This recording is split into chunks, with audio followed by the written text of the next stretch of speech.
നൂറ്റാണ്ടുകൾ പഴക്കമുള്ള കലണ്ടറുകൾ ഉണ്ടാക്കി വിസ്മയം തീർത്ത് കോഴിക്കോട് സ്വദേശി കർഷകനായ നാരായണേട്ടനുണ്ടായ ഒരു സംശയമാണ് ഈ കലണ്ടറുകളുടെ ഉത്ഭവത്തിന് പിന്നിൽ.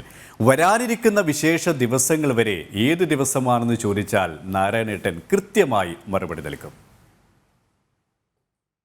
2047 സ്വാതന്ത്ര്യദിനം ഏത് ദിവസമാണെന്നറിയോ? നമ്മൾ ചിന്തിച്ചിട്ട് പോലും ഉണ്ടാകില്ല. പക്ഷേ ആ ദിവസം ഗണിച്ച് കണ്ടുപിടിച്ച ഒരു മനുഷ്യനുണ്ട്. കോഴിക്കോട് പയ്യോളിയിലെ നാരായണേട്ടൻ.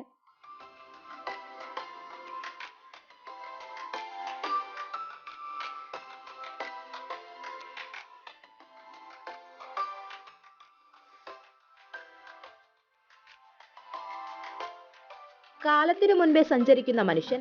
അതിനു നാരായണേട്ടനെ സഹായിച്ചത് കാലങ്ങൾക്ക് മുൻപുള്ള കണക്കുകൂട്ടലാണ്.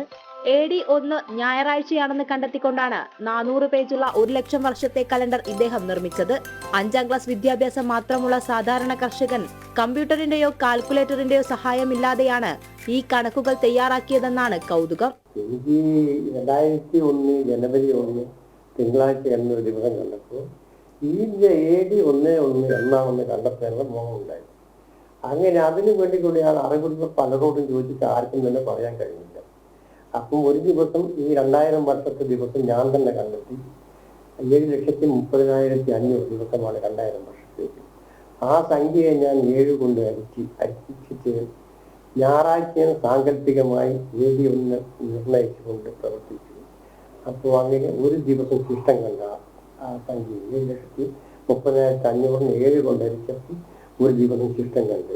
1947 മുതൽ 2008 വരെയുള്ള സ്വാതന്ത്ര്യ ദിനങ്ങളിൽ അധികവും വന്നത് വെള്ളിയാഴ്ചയാണത്രേ. 2047 വരെ 100 കൊല്ലത്തിനിടയിൽ 15 തവണ വെള്ളിയാഴ്ചകളിൽ സ്വാതന്ത്ര്യദിനം വരുമെന്നും ഇദ്ദേഹം പറയുന്നു. ഒരു നേരം പോക്ക് ഞാനിങ്ങനെ എന്നാണ് സ്വാതന്ത്ര്യദിനം ഏതാഴ്ചയാണെന്ന് തീരുമാനിക്കാൻ ആരെയും കാണില്ല. അതും ഞാൻ തന്നെ കണ്ടെത്തി. 1947 ആഗസ്റ്റ് 5 വെള്ളിയാഴ്ചയാണ്. ഇനിയിപ്പം നിങ്ങൾക്ക് ഇനി വരുന്നത് 2047 ആഗസ്റ്റ് 15 വ്യാഴാഴ്ചയാണ്. പിന്നെ ഓരോ 100 കൊല്ലം കഴിയുന്നതോറും ഓരോ കൊല്ലം പിന്നോട്ട് മാറിക്കൊണ്ടായിരിക്കുക. ഇനി 1 കോടി വർഷങ്ങളുടെ കലണ്ടർ തയ്യാറാക്കുകയാണ് ഇദ്ദേഹത്തിന്റെ ലക്ഷ്യം. കണക്ക് ഒരു കൗതുകമാണ്. പക്ഷേ അതിനേക്കാൾ കൗതുകമാണ് നാരായണേട്ടന്റെ ഈ കണക്കുകൂട്ടലുകൾ. ക്യാമറമാൻ അനൂപ് പാലയ്ക്കൊപ്പം ആതിര ധർമ്മരാജ്, ജനം, കോഴിക്കോട്.